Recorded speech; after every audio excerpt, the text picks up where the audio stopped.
Well, let me start by saying no one should think I'm claiming I anticipated the Chinese would do this, much less today.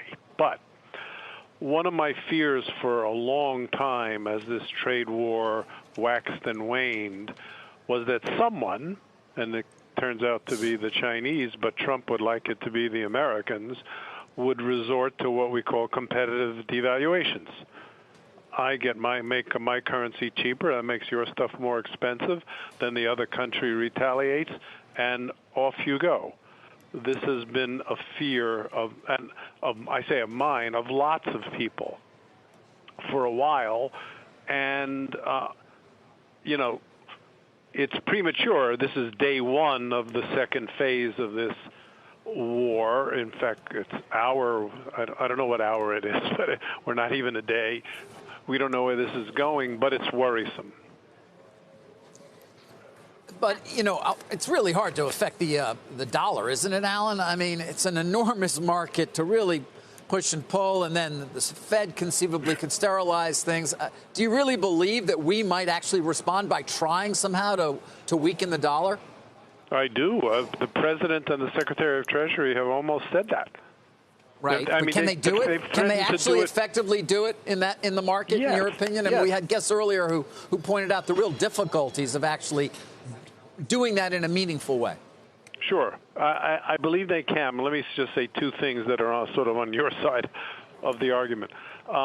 If you think that government intervention can devalue the dollar by 25%, I think you're probably dreaming. It doesn't have that kind of power. Those are not the kinds of numbers we're talking about. But devalue the dollar by a smaller amount by government intervention directly in the foreign exchange markets, I believe they can. And furthermore, here's the real worry. If the markets themselves become worried about it, they will start doing the work of the Treasury, if the Treasury goes down that route, for it, getting hyper excited as they do about stocks, bonds, and everything else, including foreign exchange. And the selling will start coming from private parties rather than from the U.S. Treasury.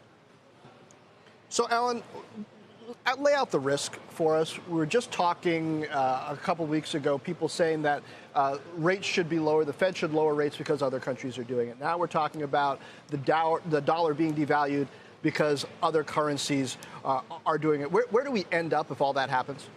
Well, that's the fear. That's what happens if a trade war devolves into a currency war. Nobody wins from this.